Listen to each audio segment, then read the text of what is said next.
So an outpost is a square which cannot be threatened by enemy pawns. That's number one.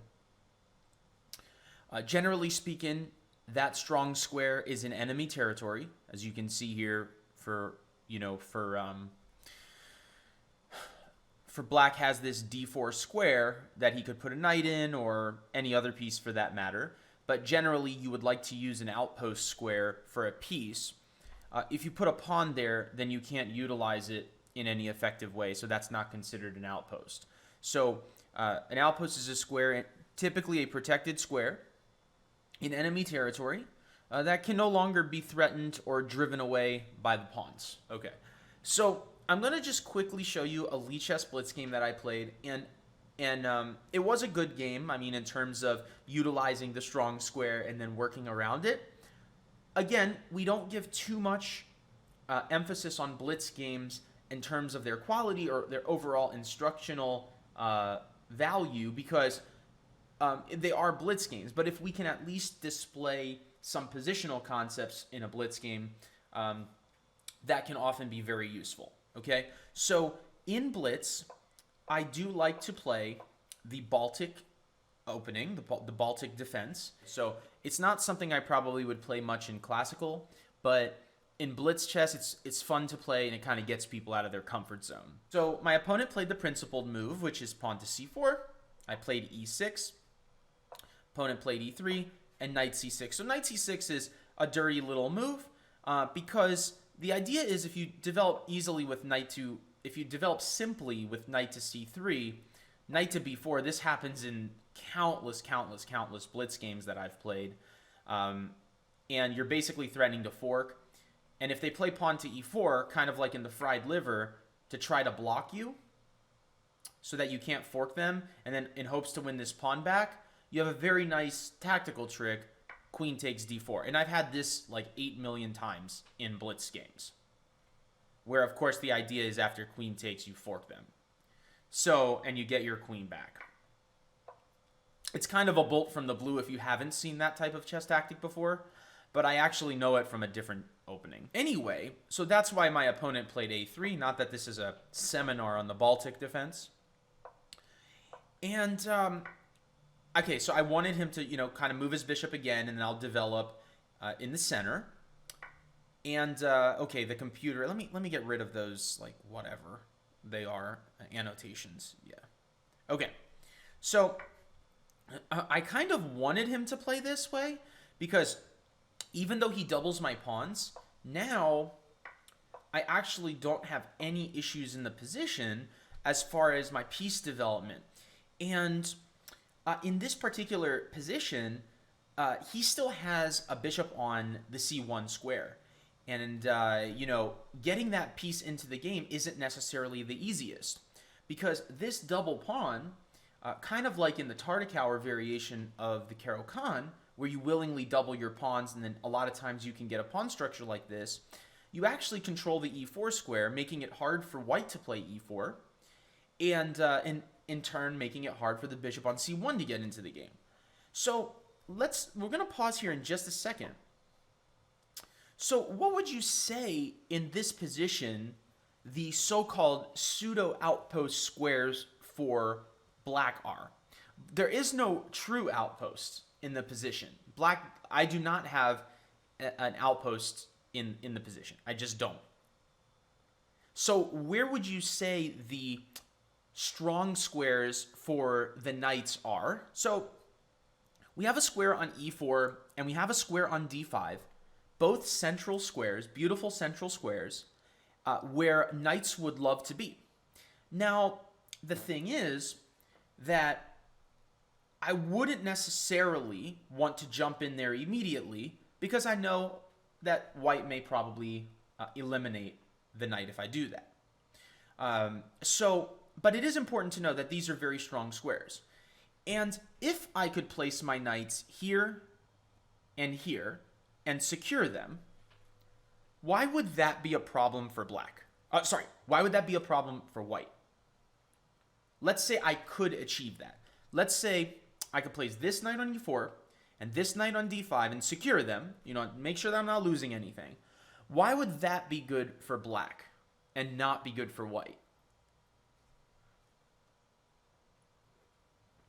It prevents white's pawns from moving, which can already hardly move.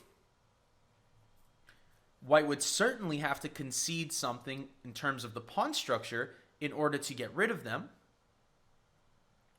There's general central control, but it's got to be a little deeper than that. Exactly.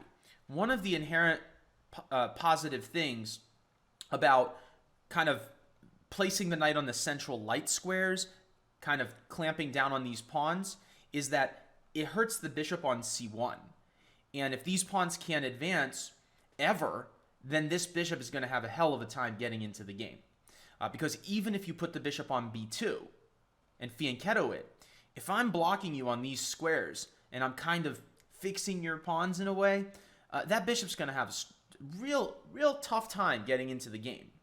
So my opponent played g3, and then I started kind of drooling a little bit because that gives me something to bite on the king side.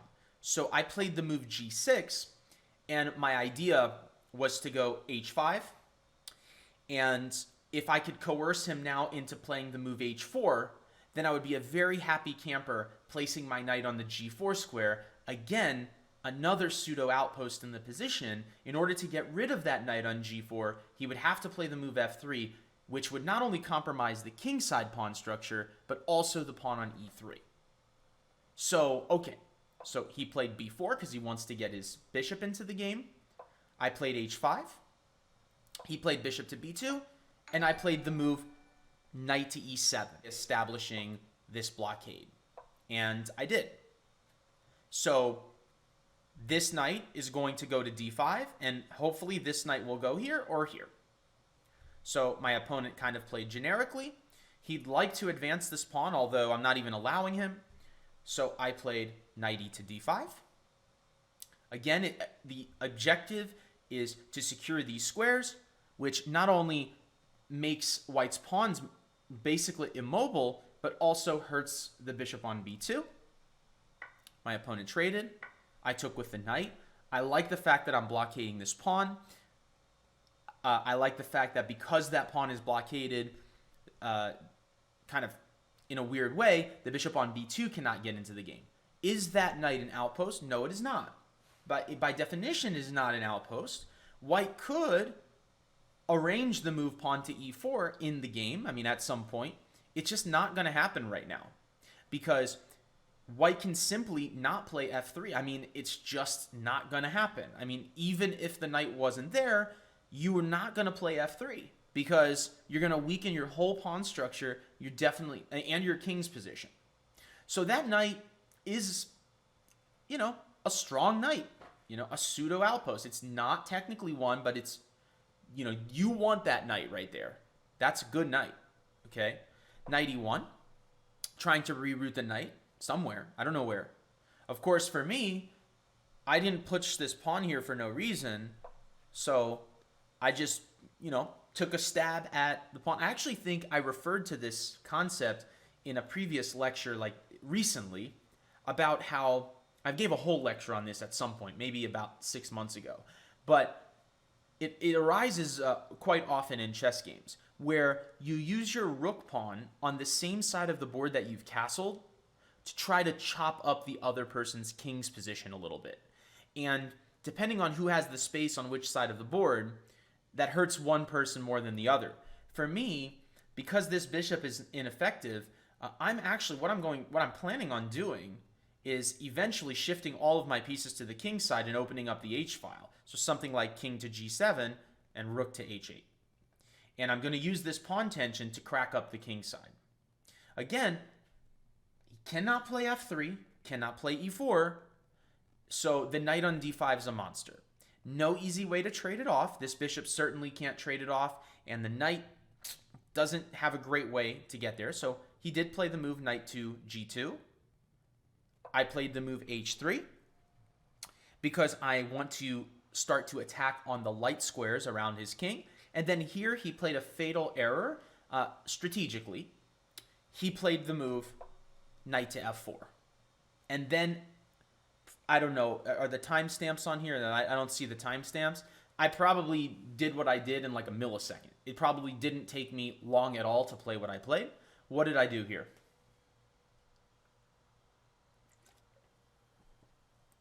It was only a 3-minute game, so I'm sure it didn't take me long to play this move because it's very natural. Exactly. Bishop takes knight. 100%. Absolute 100%. I definitely want to play this knight versus that bishop. No doubt about it. I played bishop takes knight, and that knight on d5 is... You're just never getting rid of it. I cannot see a circumstance where you're ever going to get rid of this knight, ever.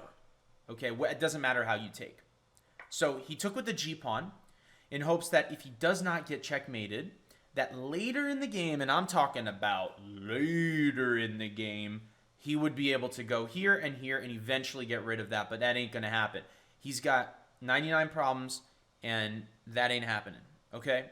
So queen h4, crude move, but well, I want to play against that bishop, Kindred, because it's completely blocked in by the pawns, and you're saying that the pawns can move. I want you to explain to me how those pawns are ever going to move, ever. So first of all, I ain't moving my knight though, Kindred. That's the point. I am not moving my knight. I'm not. Unless I'm checkmating, that knight is there for good. And this knight is great because it's doing things while it's there. I'm just going to leave it there. Okay? And so, of course, the other side of this is that now white has a bad king position. If white would have taken with the pawn, he has less of a bad king position, but now this knight will never be dislodged. Yeah. I mean, and this bishop is trash. It's just never gonna get into the game. So my opponent instinctively took, but he should have never allowed me to take his knight with my bishop. He should have just gone back and tried to just do something else. So of course I played the crude move, queen h4, threatening checkmate, or at least bad things. I don't know if it's checkmate. Queen f1, and here I played the move rook to e4. I mean, it's all over now. I could do whatever I want. It's over. His pieces cannot defend the king. Here, I was simply planning on playing knight takes f4, followed by rook takes f4, and then it's going to be mate on the king. So he played rook to d3, so that if I play knight takes after pawn takes, his rook can come over to defend. And then I really like this move because it made him resign. And it doesn't look like a move that's going to make you resign.